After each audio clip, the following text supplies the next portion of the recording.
Good day, gentlemen and ladies. This is my Wednesday Wednesday night video.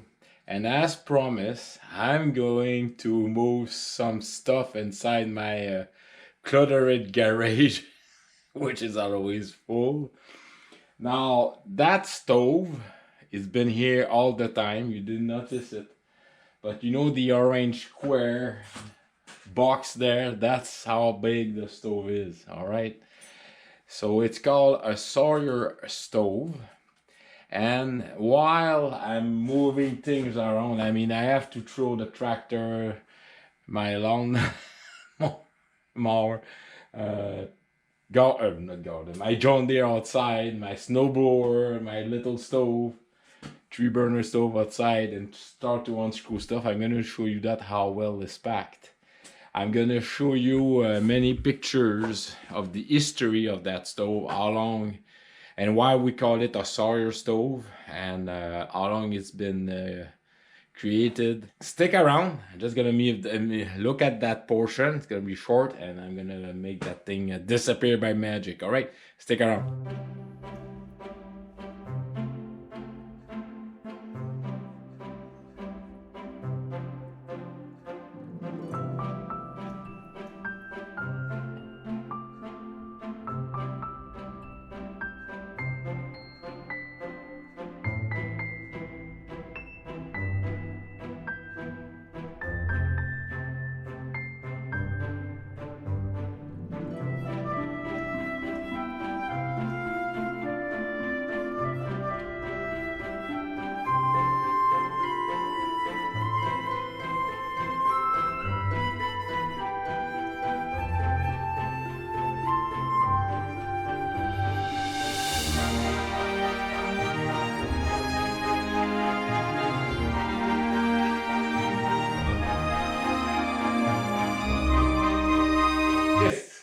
All right, so you can see the box there.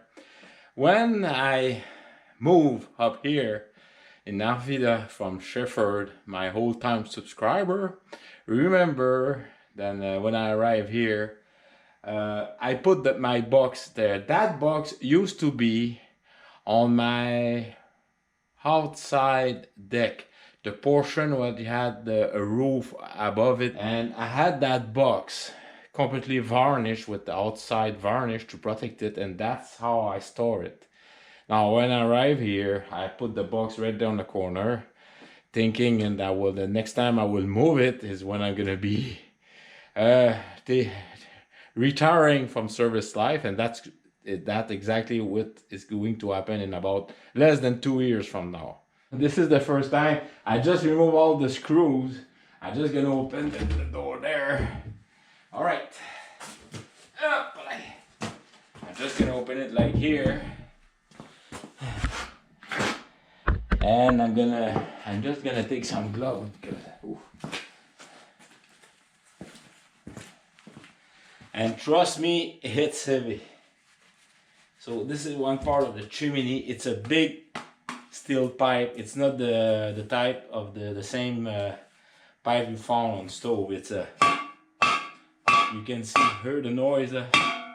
It's tough going. All right, now, yeah, boy, it's gonna be something. Ay, that's heavy. Oh, I know what I'm gonna do. There we go.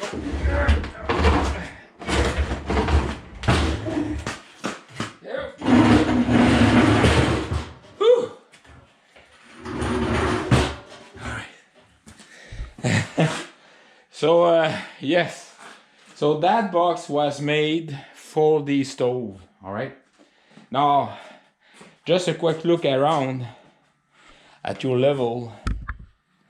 All right, so I'm just gonna open this. It's thick. Here we go. There's a hair draft right there.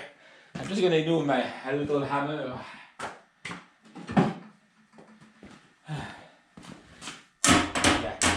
All right. Perfect. All right. So stick around, I'm just gonna put some legs. Now on the short video that you saw the video, and the reason why I bought the Soyer stove, it was for making my maple syrup basically. So I'm just going to assemble it for you. This is the propane unit. I'm just gonna put there for now, just right here. All right, then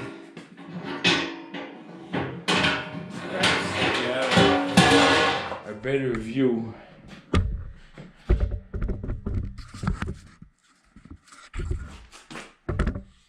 So I fill up the water there.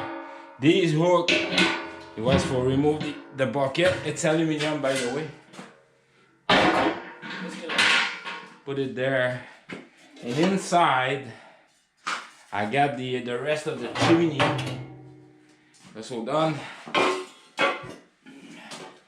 And also the to move the stuff. All right, are we able to see? All right, so this is where you can put your wood. All right, and inside there, that's the wood you put, and mainly was coal. All right, now like you saw the big marmite, the big well, what's the name of that thing? It's the big pot will seal all around here, so it basically create a heat shield. It's not a heat shield, but all the heat will remain there, and it will escape from there outside. Okay, now so you feed wood or coal from there, you close the door, all right, like this, and here is the air dampener, so you keep it open when the charcoal are hot, then you close the door, and then you control the draft with this tool right there, like so, or like that. All right, now to make things interesting, this is the lid. It seals, and all right, so this goes like that. Very simple. All right, that goes right on the top. I don't want to put it too much pressure because, and trust me, it's it's tough. It's a really nice stove. All right, and like I told you, the boiling pot. All right, that's the right word. We go over like this, and that cover seals it. All right, let's you folks have a close view. So the lid will seal that. So when I clean it, I was also cleaning this here. All right. Oh, I had some paint dropping. This definitely will have to go when next time I will reactivate, because I want to have a paint taste with my maple syrup. Now,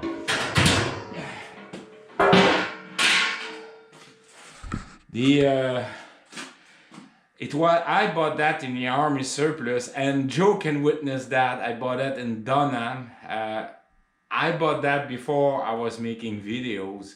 Matter of fact, if I do recall, it was the first time that I met Joe, where Joe didn't know where the army surplus was, or he knew, and we went there, and that's where I saw that.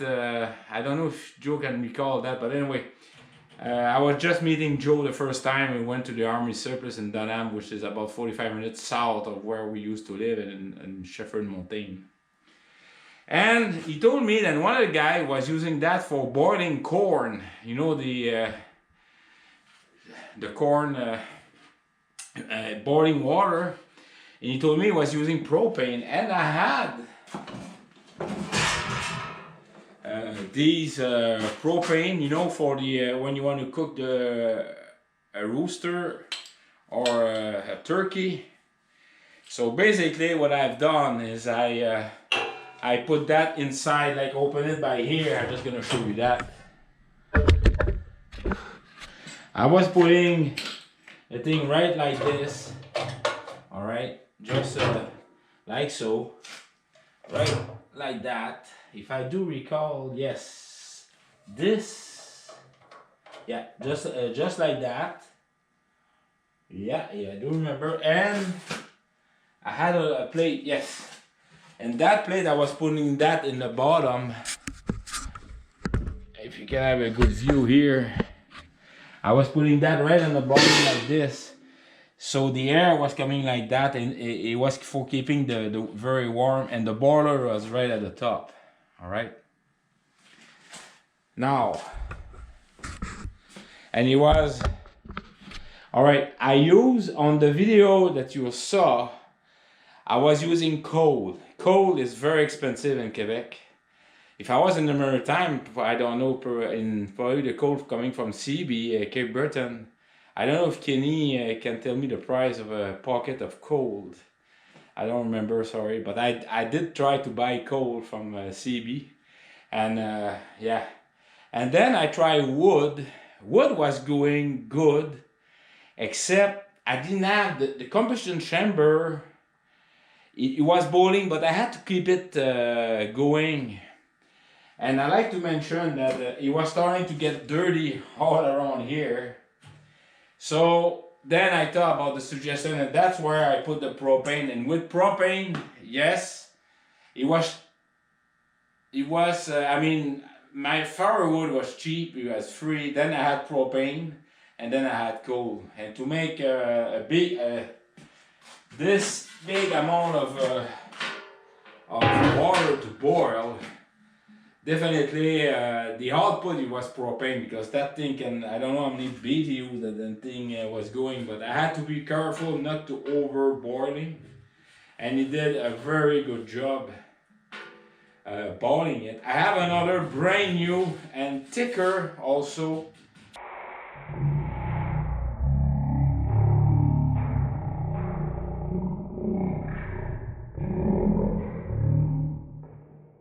I bought it, it was $60.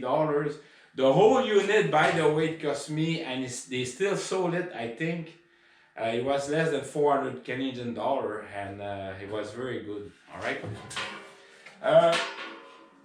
Now, I need my glasses. Where did I put my glasses? Now, for these two were made in Germany. It was made in England. And I'm just gonna bring the camera to show it to you, so stick around. All right, I'm trying to shine it so you can see it there. So basically, it said Prank Ford. Yeah, Prank Ford, Restaurant Engineers, Sovereign Works, Lister Lane in Halifax, England. They even have the phone numbers like 663-677. Eh boy, sorry about that. Just hold on. try to clean it.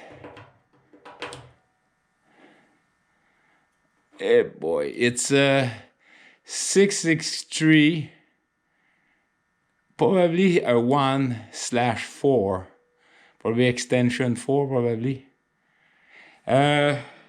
Do I have other markings?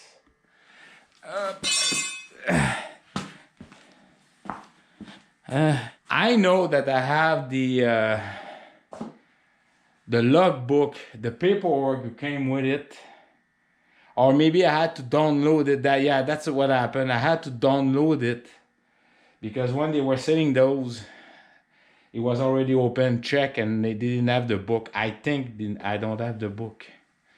I'm trying to remember, but sorry about that. So, you saw a video when I was boiling water. You see that stove, and that stove is not, it's heavy, very well built. and it was for field work. And I don't remember, I didn't see the video yet, I'm going to edit it, but I did some research, and these stove date back before, my goodness, before the First World War, if I do recall. It was used extensively, definitely from the British Army, definitely. But I know, like, the Canadian bought these, they were still making these back in the 50s, definitely, because, yeah. I did repaint it a little bit because it had some light corrosion when I bought it, so I put some trim-clad paint. And I'm going to remove that paint right tonight, that cover, right? So I hope you say it in action.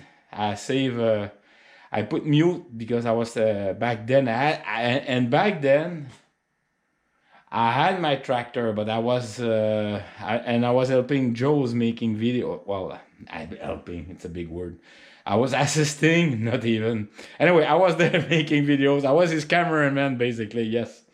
All right. Yeah, and I was doing that. All right, so folks, I hope you like my my video about the Soyer stove and the history about it. In Canada, it was definitely during the... Oh, I don't like that guy, the Diefenbaker government. That was the biggest loser of all. His government was guilty of scrapping the Avro Arrow and other things too. Trust me. Oh, all right. You want to get me emotional, talk me about the... and the British had the same problem too. They scrap outstanding fighters aircraft made by Avro too. All right. So, again, thank you very kindly. Take care of yourself. It was a good essay. It was a good... I'm going to clean that side of my garage because it was quite dirty. And then I'm going to put shovel back everything there. All right. Take care of yourself. And thank you very kindly for all your standing support comment about my that series, which is it will be ending very soon. I have, if I do recall, one last stove that I bought recently. It was that stove. I've been waiting to buy it, and I bought it. Perhaps another one. I don't know. It's coming from BC. Yeah, maybe another one too coming from here in August. But definitely I'm gonna end the series, and if I have other stove, I'm gonna redo it just like a kind of remember. And the last stove, it's the one you see coming at the end. That's my father's stove. Then I work on it. That will be my last stove. So I have 2 more videos. That will be the end of June, definitely. So yeah. All right. Sorry. I'm highly addicted to stoves. All right. Take care of yourself. And remember, folks, life is very good. Cheers.